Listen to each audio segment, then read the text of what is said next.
Everyone, मैं हूं राहुल सोनी। आप सभी का स्वागत करता हूं अपने इस यूट्यूब चैनल वाईटी समाज में। आज हम लोग पढ़ेंगे वाटर रिसोर्सेज, जो कि क्लास 10th का जियोग्राफिक चैप्टर 3 है। इसमें हम देखेंगे इंपॉर्टेंट चीज़ें, साथ ही क्वेश्चन आंसर के साथ। तो वीडियो के अंत तक बने रहिएगा। यदि वीडियो आपको अच्छा लगे तो प्लीज़ लाइक और सब्सक्राइब चैनल को कर लीजिए, क्योंकि मैं पूरी की पूरी आपको जियोग्राफी और इकोनॉमिक्स और हिस्ट्री सारा एसएसटी जो है वो आप लोगों को यहाँ पे प्रोवाइड कराने वाला हूँ। और एकदम इजी वे में आपको समझाऊंगा और क्वेश्चन आंसर आपसे एग्ज़ाम में एक भी नहीं छूटेगा। एसएसटी आपको बहुत ही आसान लगने लगेगा। चलिए देखते हैं, स्टार्ट करते हैं। तो सबसे पहले हाइड्रोलॉजिकल साइकिल के बारे में बात करेंगे हम। हाइड्रोलॉजिकल साइकिल क्या होता है? Continuous circulation of water between hydrosphere, atmosphere and lithosphere in which water changes it's physical state. तो हमारे आसपास में जो बायोस्फीयर है, बायोस्फीयर यानी कि जिसमें जीव जंतुएं रहती हैं, उसमें 3 लेयर की बात हम लोग हमेशा करते हैं। एक हाइड्रोस्फीयर की, एक एटमॉस्फेयर की और एक लिथोस्फीयर की। तो लिथोस्फीयर यानी कि जो ज़मीन है, मिट्टी है नीचे, वो लिथोस्फीयर कहलाता है। और एटमॉस्फेयर यानी कि जहाँ तक हवा अवेलेबल है, हवा रहने के लिए हमको हवा चाहिए, तो जहाँ तक हवा अवेलेबल है, हमको ऑक्सीजन वगैरह मिल रही हैं, वो एटमॉस्फेयर हो जाता है। और हाइड्रोस्फीयर यानी कि जितनी भी पानी वाटर बॉडीज़ हैं, जैसे समुद्र वगैरह, ओशियंस हो गए, पॉन्ड, रिवर, ये सब जो है वो हाइड्रोस्फीयर के अंदर में आएंगे। ओके, तो आपको समझ में आ गया होगा हाइड्रोस्फीयर, एटमॉस्फेयर और लिथोस्फीयर के बारे में। तो कैसे वाटर साइकिल यानी कि जल चक्र किस तरीके से करता है, आप इमेज के थ्रू देख सकते हैं। ठीक है, इवेपोरेशन होता है, क्लाउड फॉर्मेशन होता है, फिर प्रिसिपिटेशन होता है, फिर ये कंटिन्यूअस साइकिल चलता रहता है। तो इसी को बोलते हैं हाइड्रोलॉजिकल साइकिल। अब मल्टीपर्पज़ प्रोजेक्ट्स के बारे में बात करेंगे। तो मल्टीपर्पज़ प्रोजेक्ट्स इंडिया में बहुत सारे हैं। क्या हैं देखते हैं। River valley projects developed after independence for integrated development of water resources. Bharat की आज़ादी के बाद बहुत सारे मल्टीपर्पज़ प्रोजेक्ट्स चलाए गए ताकि इंडिया में वाटर की स्कैरसिटी को, पानी की कमी को दूर किया जाए। ठीक है, और बहुत सारे इलेक्ट्रिसिटी का प्रोडक्शन किया जा सके। तो इसी पर्पज़, बहुत सारे पर्पज़ हैं, उन सभी को ध्यान में रखकर मल्टीपर्पज़ प्रोजेक्ट्स चलाए गए हैं। ओके, तीसरा है rain water harvesting. Rain water harvesting के बारे में आप लोग अभी सुन रहे होंगे, ये काफ़ी ट्रेंडिंग है अभी भी। It is a technique developed to store the rain water, river water और ground water to meet the needs of the people. आप इमेज में देख सकते हैं कि किस तरीके से अपनी छतों का पानी जो वेस्ट हो जाता था, उस पानी को हम लोग एक पाइप के थ्रू अंडर वाटर स्टोर कर सकते हैं।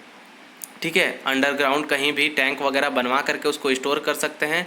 बाद में इसको आप कोई भी काम के लिए यूज़ कर सकते हैं। पंप के थ्रू सक करके ऊपर ला सकते हैं, इरिगेशन के पर्पज़ के लिए यूज़ कर सकते हैं। गाड़ी वगैरह धोने के लिए जो पानी आप बाद में अच्छा पानी वेस्ट करते हैं, उसको तो यूज़ कर ही सकते हैं। उसके लिए काफ़ी पानी की बचत होगी इस रेन वाटर हार्वेस्टिंग से। ओके, तो आई होप कि आपको समझ में आया होगा। इमेज के थ्रू आप अच्छे से समझ सकते हैं। वाटर स्कैरसिटी, वाटर स्कैरसिटी यानी कि जल संकट।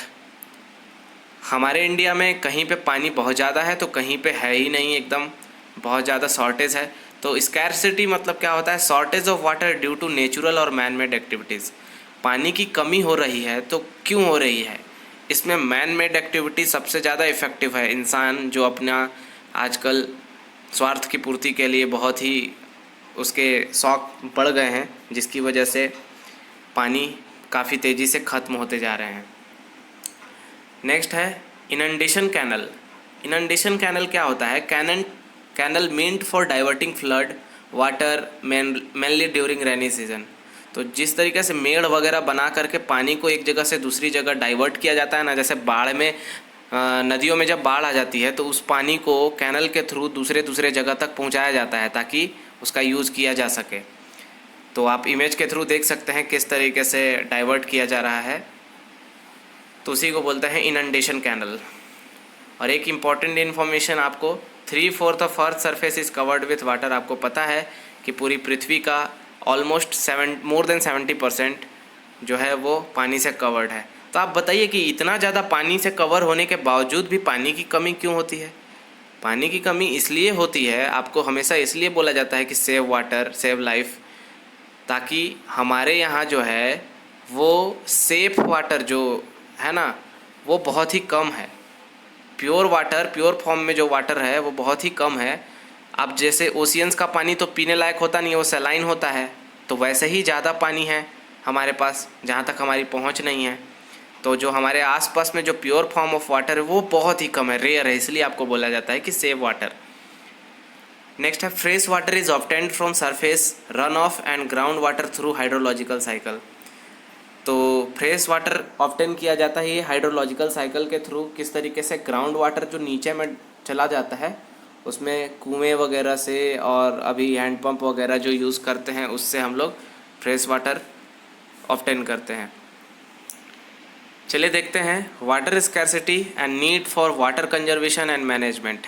पानी की कमी, जल संकट और उसके बचाव के उपाय क्या क्या हैं, किस तरीके से किया जा रहा है management. First, the availability of water resources varies over space and time due to variations in seasons and annual precipitations. कभी कभी होता है कि किसी साल आपको पानी एकदम गर्मियों के दिनों में सूख जाते हैं और कभी कभी गर्मियों में भी पानी नहीं सूखते हैं। तो ऐसा इसलिए होता है क्योंकि उसके रेनी सीजन में कभी ज़्यादा बारिश होती है तो वाटर लेवल नीचे नहीं जाता है, वाटर टेबल। लेकिन कभी कभी बारिश अच्छी नहीं होती है तो उसका वाटर टेबल भी नीचे चला जाता है, जिसकी वजह से गर्मियों में भी हैंडपम्प वगैरह और वेल वाटर का जो टेबल होता है वो भी बहुत ही नीचे चला जाता है। तो ये वेरिएशंस पाया जाता है सीजन्स के अकॉर्डिंग। सेकंड है water scarcity is caused by over exploitation. अब ओवर एक्सप्लॉइटेशन यानी कि आप व्यर्थ का पानी इधर उधर बर्बाद करते हैं। Excessive use and unequal access of water among different social groups. किसी के पास पानी इतना ज़्यादा है कि वो बर्बाद करने के ऊपर निकल पड़ते हैं और किसी के पास पीने को भी पानी नहीं होता है। तो ये वेरिएशंस पाया जाता है इंडिया में। आप समझ सकते हैं राजस्थान वगैरह में कितने पानी की क्राइसिस हो जाती है, और वहीं इधर देखा जाए जहाँ पे नदी वगैरह अवेलेबल होते हैं उसके बगल में रहने वाले जो शहर होते हैं वहाँ पे पानियों की कमी नहीं होती है। ठीक है, तो रिस्पॉन्सिबिलिटी लेनी होगी सभी लोगों को, वाटर सेव करना होगा। नेक्स्ट है water scarcity is due to higher food grain production as more water is used for irrigation. अब देखिए फार्मर्स काफ़ी ज़ोरदार फसल की उत्पादन करते हैं क्योंकि डिमांड बढ़ रहा है, लोगों का पॉपुलेशन बढ़ रहा है तो उनका डिमांड भी बढ़ रहा है, जिसकी वजह से प्रोडक्शन करने के लिए बहुत ज़्यादा पानी की ज़रूरत होती है इरिगेशन के लिए। अब फसल उगाएंगे तो इरिगेशन के लिए पानी भी तो ज़्यादा लगेगा, तो वो भी एक रीज़न है वाटर स्कैर्सिटी का। फोर्थ है intensive industrialisation is another cause of water scarcity. अब इंडस्ट्रियलाइजेशन तो एक अलग ही प्रॉब्लम है।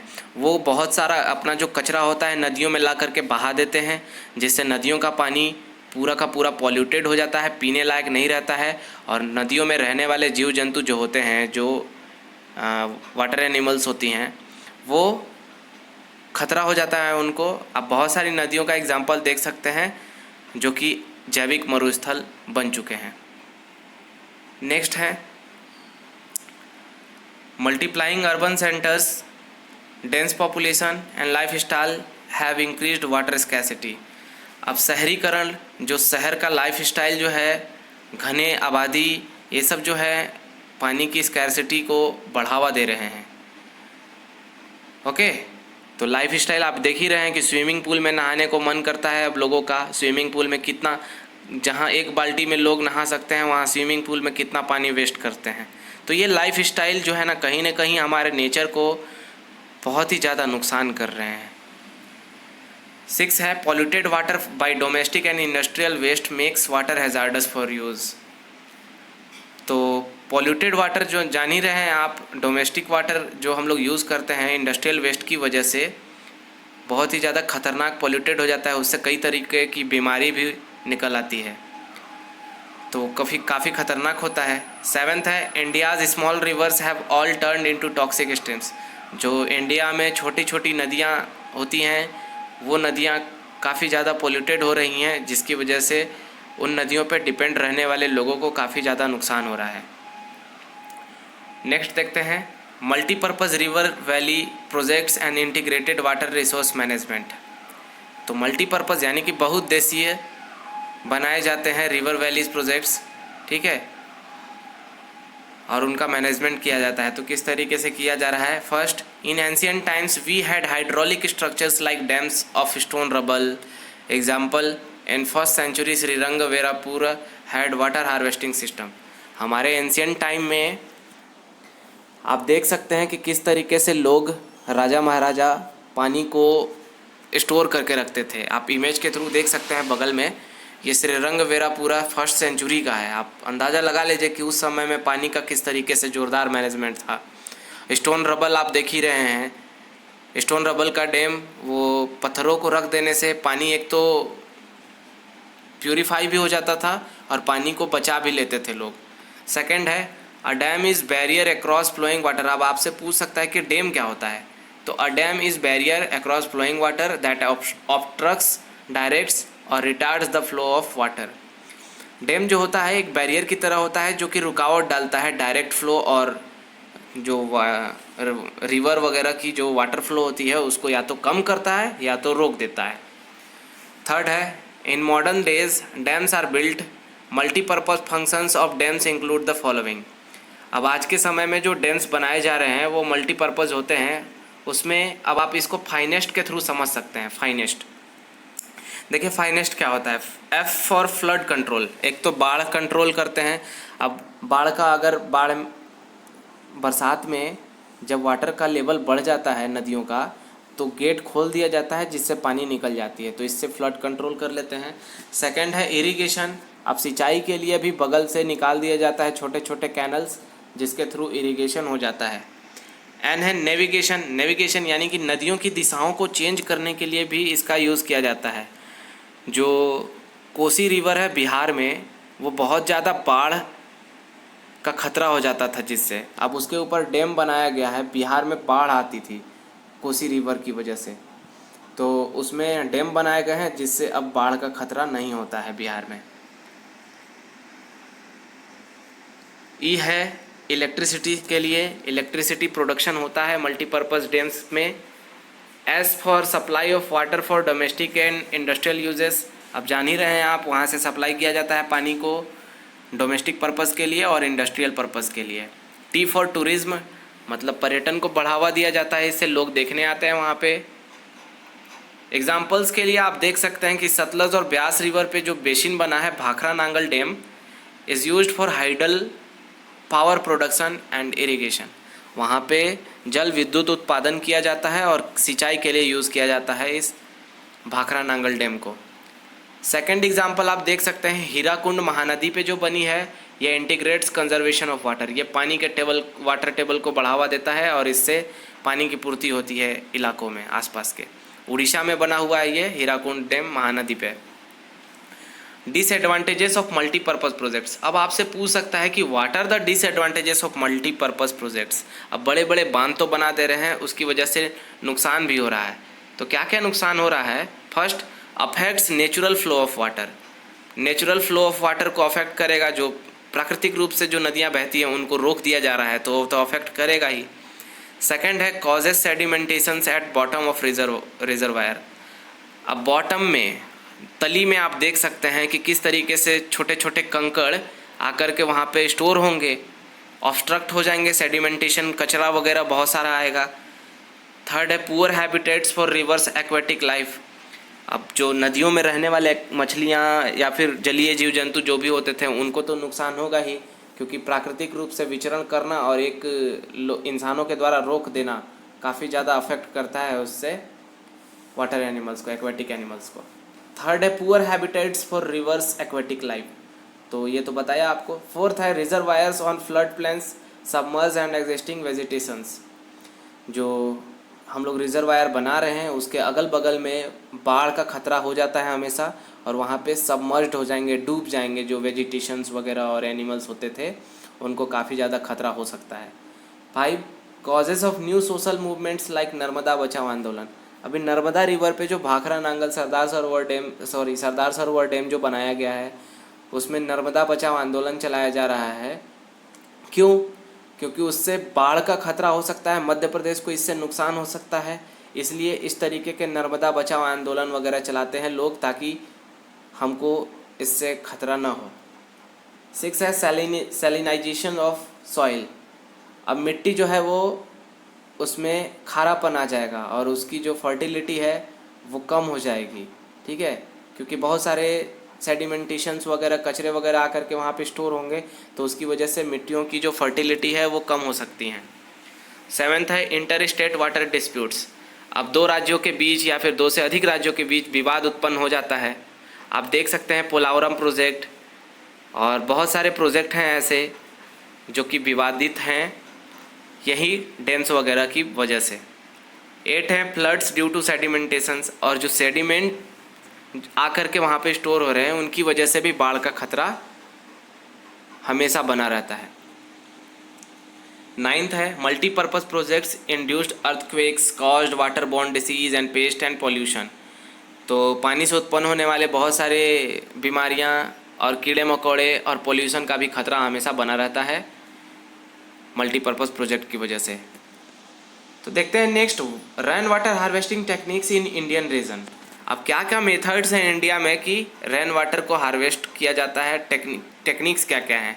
अलग अलग जगहों पे अलग अलग नाम है, टेक्निक्स अलग अलग हैं, थोड़ी थोड़ी चेंजेस हैं, तो वो आपको मैं बताता हूँ। फर्स्ट देख सकते हैं, in hill mountains regions diversion channels guls और कल्स। एग्जाम्पल है ये रेन वाटर हार्वेस्टिंग का, किस तरीके से पानियों को बचाने का तरीका है एक खेती किसानी के लिए। आप बगल में इमेज के थ्रू देख सकते हैं गर्ल्स और कल्स का। सेकंड है roof top rain water harvesting in Rajasthan. Rajasthan में roof top rain water harvesting किस तरीके से किया जाता है ये भी आप देख सकते हैं। थर्ड है इनंडेशन चैनल्स इन बंगाल। तो बंगाल में किस तरीके से कैनल निकाल करके इरिगेशन के लिए यूज़ किया जा रहा है। खादिन्स इन जैसलमेर एंड जोहाज in Rajasthan for irrigation. Image के थ्रू आप देख सकते हैं कि जैसलमेर के लोग वाटर टेबल को बढ़ाने के लिए किस तरीके से पानियों को कलेक्ट करके रखते हैं। 5 है अंडरग्राउंड टैंक्स और tankers in Bikaner Phalodi and Barmer for storage of drinking water. ये सब भी वही नाम है, स्टोरेज है का तरीका है अलग अलग। 6 है roof top rain water harvesting in Shillong and Meghalaya. Meghalaya और शिलोंग में किस तरीके से roof top rain water harvesting होता है, सब वही तरीका है, ठीक है, थोड़ा थोड़ा चेंजेस होता है। 7th in Gendathur Mysore Karnataka roof top rain water harvesting आप देख सकते हैं। 8 है bamboo drip irrigation in Meghalaya. ये काफ़ी इंटरेस्टिंग है, मेघालय में बम्बू का यूज़ किया जाता है जिससे ड्रिप इरिगेशन किया जाता है, बूंदों के रूप में वो टपकता रहता है जहाँ पे फसल उगाते हैं। ये इमेज के थ्रू आप देख सकते हैं किस तरीके से इंटरकनेक्टेड हैं लिंक के द्वारा और वाटर को डाइवर्ट किया जाता है। तो इस तरीके से हमारा ये चैप्टर 3 जियोग्राफी का ख़त्म होता है। और यहाँ पे आप देख सकते हैं बहुत सारा MCQs है, कुछ क्वेश्चंस हैं, very short answer, long answer questions.